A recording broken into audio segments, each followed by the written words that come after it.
think it didn't kick on. No big deal. Just kick this part and edit it.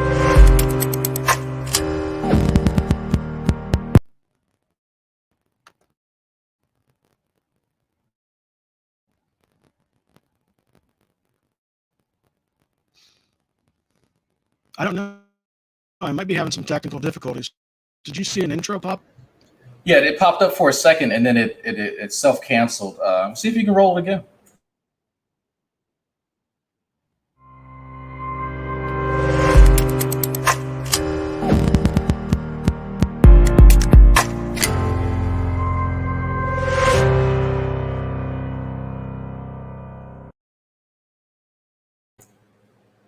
There we go.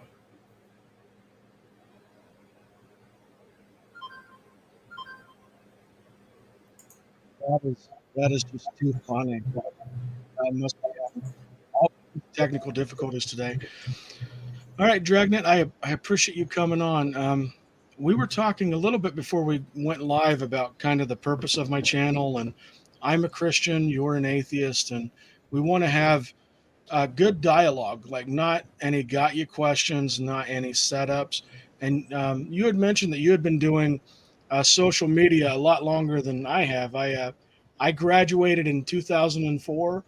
I don't think I got on Facebook till like 2013. So I was very, very late to social media. But you were going to set up for us and kind of tell us the got you question. Right. So there's sort of just an overall view. I sort of started doing the YouTube stuff very early on. I think even before 2010, I was interested in watching Christopher Hislop videos because those were popular around that time. Amazing Atheist, in his prime, and I discovered that there was a community of people online having these discussions through a platform what would then be known as Google Plus, and so that was sort of the social media site that was attached to YouTube, or would become attached to YouTube eventually. And so there were certain characters that were known in these realms, even before then on like Vaughn TV and other sites. And one of them was Brett Keane. Now, very early on, Brett Keane was a prolific atheist, one of the first ones on the internet who actually inspired the Amazing Atheist, believe it or not. And then people sort of found out that he was more beholden to money than any intellectual position. And so he would flip-flop between positions solely based upon who would pay him more or what crowd would sort of pay him more. But Brett Keane was known for the gotcha question. And that's the term that goes far, 2009, 2010. I remember encountering that because I spoke to Brett Keane very early on, and he got me with a few gotcha questions. So it's one of the hallmarks of having a dishonest interlocutor, or interlocutor that isn't really interested in the substance of the conversation, but more so scoring points for their respective team, because atheists or non-believers also do gotcha questions. Mm-hmm. Yeah, absolutely. I think early on in these conversations, I was guilty of that myself, and I didn't even realize it, because you want to always ask an atheist, where do you get your morality? But like, it's always contentious. Like, why can't we just talk about subjective and objective? And then why does it have to be like introducing terms like murdering a child? Why do we have to like elevate these things to like ridiculous levels when there's really a friendly way we can have it? Absolutely. No, that's very interesting.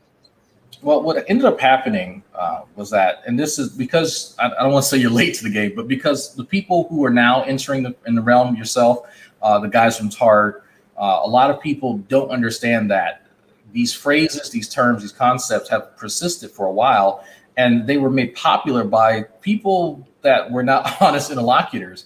And so a lot of us non-believers began sort of adjusting to that. And a perfect example would be the Science and Atheist era in online discussions, where everyone first got introduced to precept, even though the presuppositional argument is I want to say almost definitely decades, actually almost a century old. And so Science Brugengate popularized his usage of to other people's work. I can't remember the original. No, it wasn't Boghossian. No, that's atheist philosopher. There was oh man, I'm drawing a blank on his name now. Oh, this had to be 60 years ago. I'll think of it later. But anyway, Seiton Brungate took this guy's arguments and said, look, you've got to presuppose God in order to presuppose anything. This works if you're like a foundationalist. You can sort of Van Til and Bonson. Thank you. Those are two names I'm thinking of. Those work if you're a Christian foundationalist, but like if you're a coherentist, it really doesn't work out too well, right? So, but people who aren't very philosophically literate or even have a cursory understanding really can't participate unless they sort of abide by these terms. And so they end up inadvertently pushing themselves into these boxes. And so one of the ways that people did this, and I encountered this, was that let's say you have a non-believer. He doesn't know whether, he's more of a coherentist or foundationalist or a foundherentist, whatever.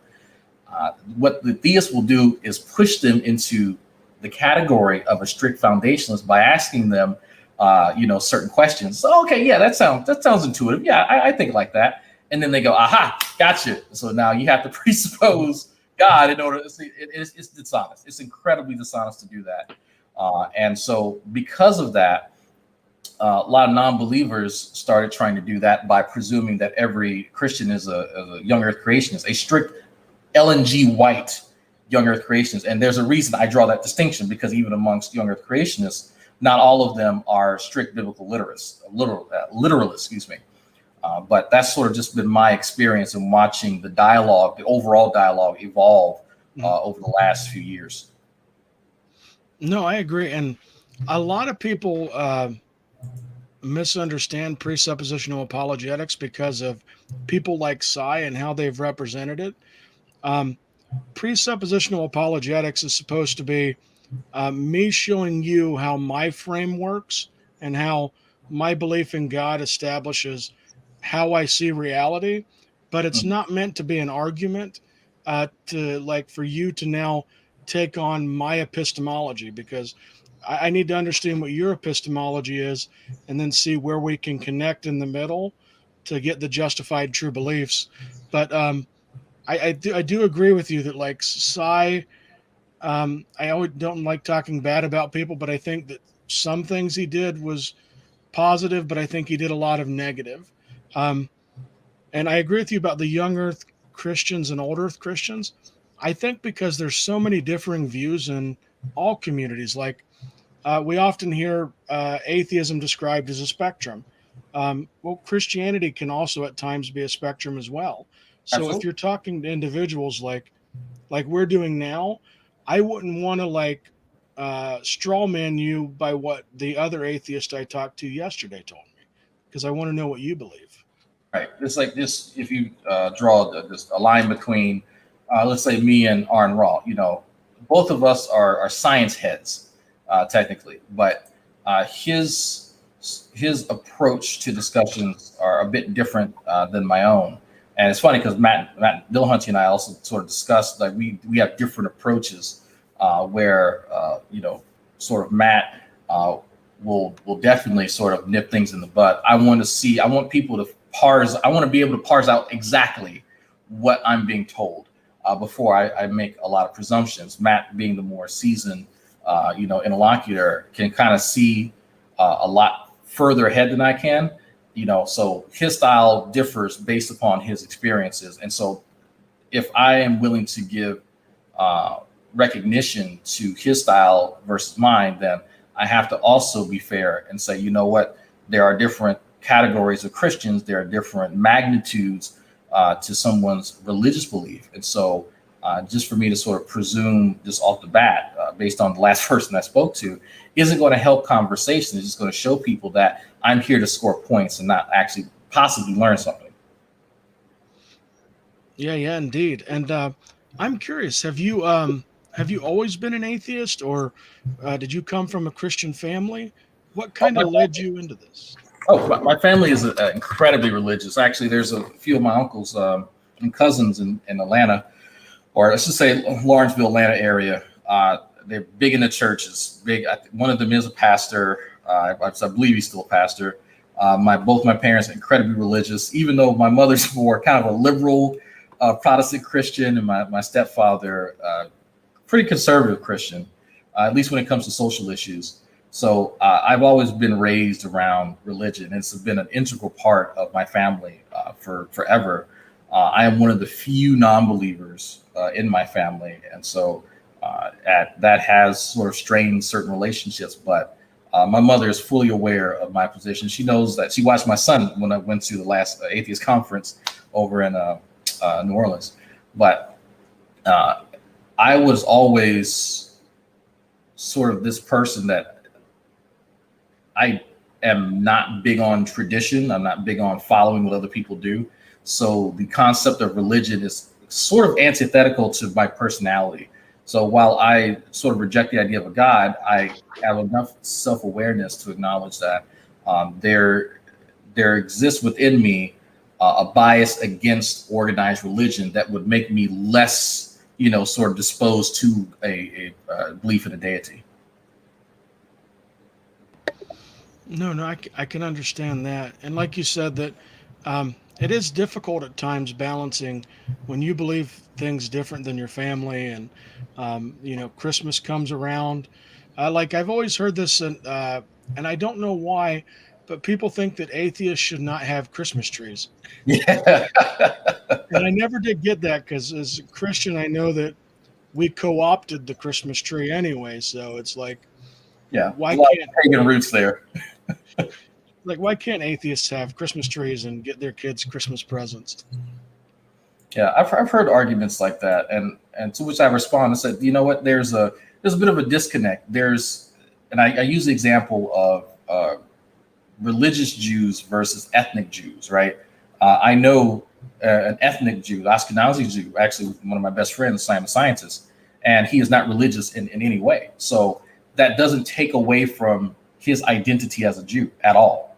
It just means that he doesn't participate in some of the religious aspects, but he does still, he had a bar mitzvah. He did all the cultural things, and so people tend to just sort of conflate culture with tradition because there is a lot of overlap. No, for sure. And then from previous conversations, because you and I haven't really talked much, maybe one or two times on the EA show when it was the Empathetic Atheist before it's Entertaining Arguments. I think that's the new name. Justin, if he sees us, he's gonna kick my butt if I messed up his new show name. But we had talked about sciences, and you're really into science. Did you pursue degrees in this field, or? Yeah, I have an associate's degree in general studies because I had a bunch of credits, and I have a bachelor's degree in cellular molecular biotechnology. So I'm actually working on now my master's degree in molecular biotechnology, but that's different from the research that I'm doing that deals with cell aging. So my education is sort of in biology, biotech, but my research experience is in biochemistry. So I just tell people that I do work with cell aging because my degree is long and complicated and it doesn't need to be at all. So the first thing that I knee jerk is from a sci-fi fan. When you say cell aging, I'm like, this guy's looking for the fountain of youth, the thing that won't have cells make less productive copies of themselves. Well, yeah, there's going to be an upward limits of what we can do as far as our interventions. I think there was a sort of a prediction made, even with the most advanced technology, we might be able to get ourselves to live to maybe 120, maybe 125, and that's generous. But in order to live the longest and best lives that we can sort of see what happens as cells age. And so my area of interest or area of focus is what happens when a cell ages. We know that there is an attrition of telomeres as we age, and so that means that the ends of our chromosomes, you can think of them like aglets on the ends of shoestrings, those get less and less and less and less. And so as those sort of decline, the the necessary genes that we need to regulate our body start getting eaten away. And so once those are eaten away, you kind of can't like remake them. And so that sort of then starts the slow decline of our bodies. So some people are tackling that. I'm tackling a issue that deals with the deacidification of the, how can I describe this? The deacidification of certain pieces inside cells. That's something that we've observed in our model organism, which are yeasts, because they're eukaryotes. They're very similar to us. They have a lot of the same genes as we do. And so we can watch what happens as yeast age. And what we've noticed is that there is an increase in the pH, which is something that's bad for the cell. And so that environment, that, highly or increasingly basic environment, causes dysfunction with the mitochondria, the powerhouse of the cell. So once you start messing with some of those things, then you're going to get some real dysfunction happening. And so my job is to sort of explore in yeast what occurs, what genes are activated to help rescue cells when they encounter the situation, and to sort of see, can we possibly induce this at a certain stage to see if we can extend the life of these cells, and if so, is that something that we can translate into medicine for human beings? No, that sounds very interesting. Why in particular would you use yeast? Because of its fast growth rate and you can see the reaction happening sooner, or is there another reason? So there's a few different reasons yeast are really good model organisms. They are eukaryotes, as in, like us, we have a defined nucleus area where our genetic material is held. It's just not all everywhere like in bacteria. They are very close. Their cells are very close to our cells in that some of the same proteins that they use for their function are almost identical to ours. So through our studies of evolution, we help to determine this. And so, yes, they're the fast rate of growth. They grow incredibly fast. I can perform like any one of my experiments in the process of maybe a few days.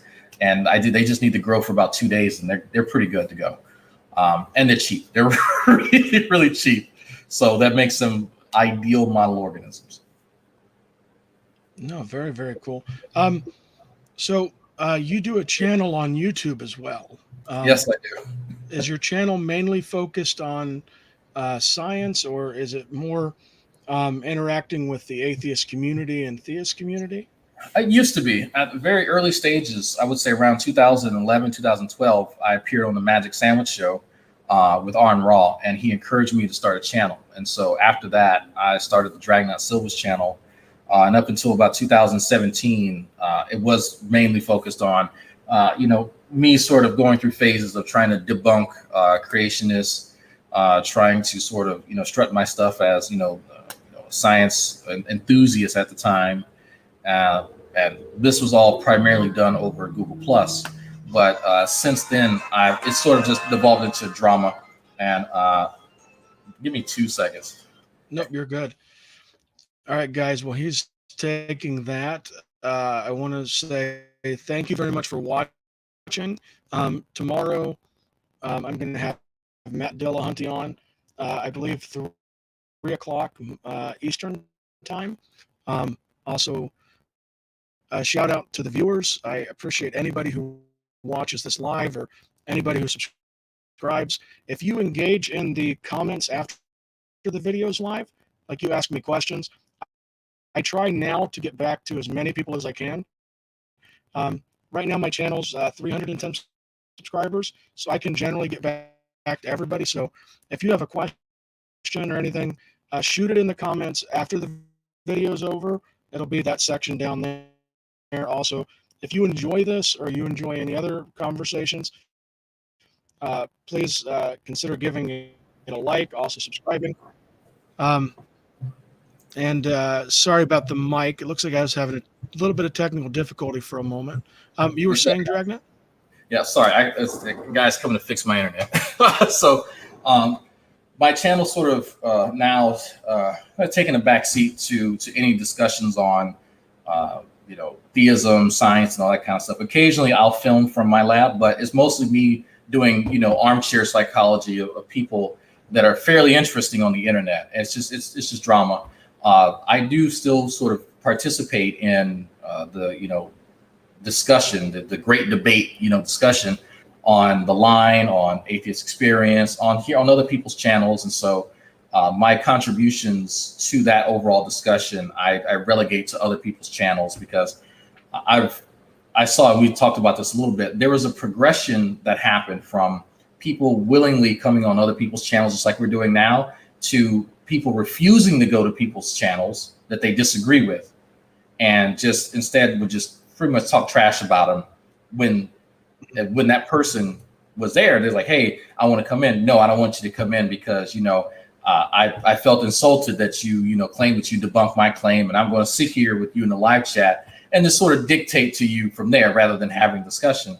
But that was a slow progression. That when I first came on the scene, people were eager to jump in and converse with one another, but now not so much. It's changed dramatically. Yeah, I've seen that quite a bit too. It's like somebody will respond to a video and they'll be like, I just devastated their argument. Now this person is irrelevant anymore. And I'm just like, can't we just continue the conversation? Because I think sometimes I'll engage with an atheist online, or you'll probably engage with Christians or Muslims or theists, and you might not engage with what was the best argument for that position. So I find that sometimes um, we're just like debunking and attacking like bad arguments instead of progressing the conversation forward and actually talking about good arguments, and then also getting to know people too, because um, it's really, really awkward sometimes if you come online and you're like, I owned this person. Well, how is that person supposed to feel now? Like, how are they supposed to engage with you further? Yeah, and I think that speaks to sort of the goals of the person you're talking to. Within the first few minutes of me engaging with someone, I can kind of tell whether or not they're interested in just sort of testing their mettle, so to speak, which I'm all for, over someone who is trying to score points and get clips for their channel just to posture. And it's very, very, very obvious. And that's not exclusively for theists or non-believers. That a lot of people do that. There's a lot of people on here, on these platforms, on different channels, that they're here to try and prove to everyone else how smart they are. And as somebody who does biochemistry, and it's like I don't have to come on here and do that. But there are people who are a bit insecure about themselves, and this is their avenue to demonstrate to everybody just their level of erudition. And it's kind of sad because they end up spoiling the conversation for people who say, you know what, I heard about this clown cosmological argument. I think I have an argument. Let's try it. Let's have some fun, right? So, and those conversations can last for hours, and then more people come in, and I've been in those conversations, and you get lost into a lot of the depth involved in that. I'm so sorry. No, you're good. Hello. For those who don't know, he's taking care of getting his internet set up today and some other things, but he was very kind to agree to still shoot this 30-minute video with me. So I am very appreciated of him coming on. Let me take a look at the live chat. Spooky Bed Hair, thank you for watching. Original Wind Productions, thank you for watching as well. Shout out to, I'm going to butcher this name and I apologize, Shabid said. I do apologize. I'm working on my pronunciations as I have interaction with more people in the Muslim community. I'm learning how to pronounce names more, but something about me and just where I grew up, like I can't pronounce anything. Like they're trying to teach me Arabic words, and it's going flat. Yeah, it can be difficult. Definitely, it takes a lot of practice. You did mention something. Maybe we could close out. Sure. Oops, sorry. I was saying you did mention something. Maybe we could kind of close out on this. There's the big argument, I guess, discussion is one that I don't know, because it doesn't prove a God exists, but it's a unique one, and it's the Kalam argument. What would be your thoughts on that?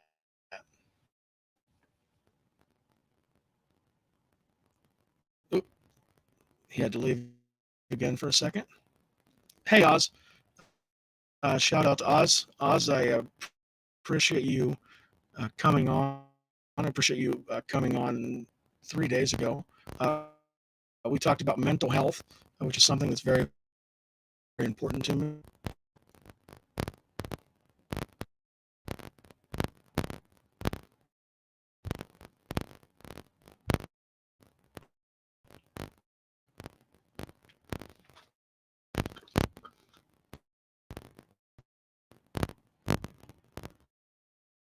Give Drag just another minute.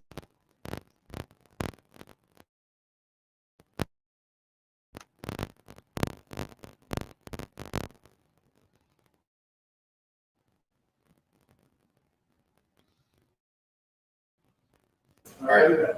Okay. Sorry. I thought I could get all this time a bit better. I'm sorry. Repeat the question.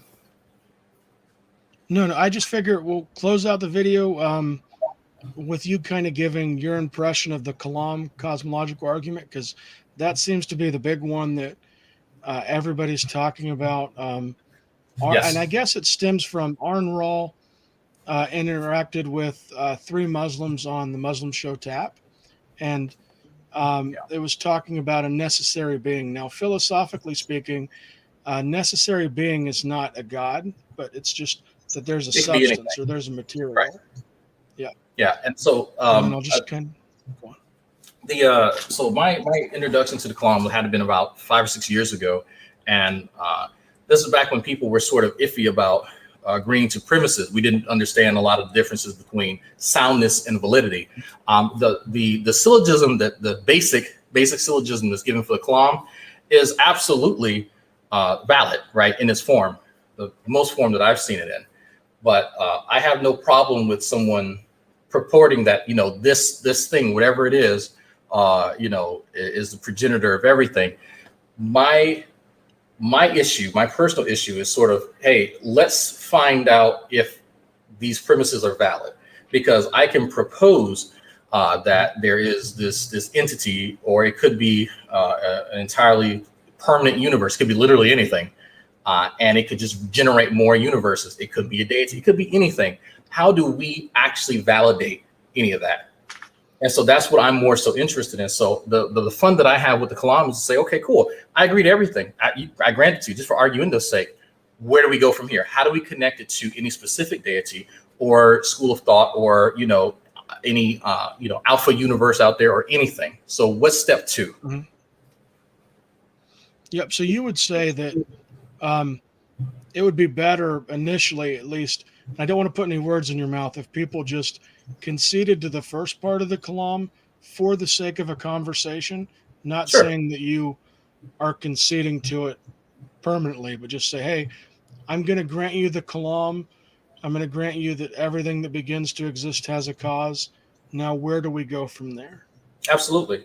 People shouldn't be afraid to say that, yeah, this as given is philosophically valid, right?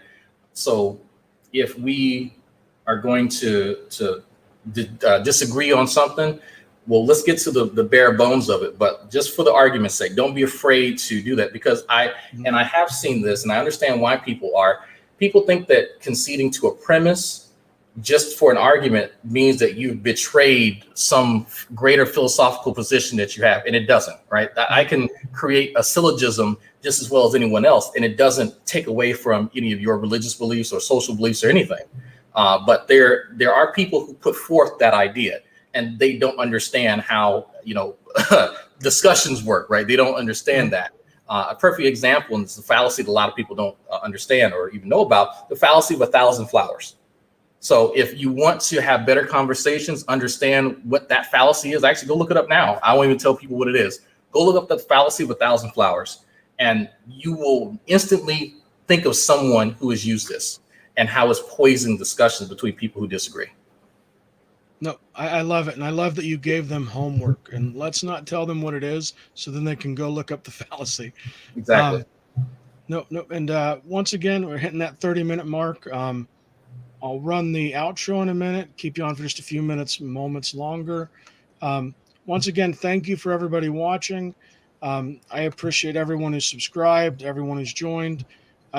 Tomorrow, everything willing, I'll have Matt Dillahunty on at 3 o'clock.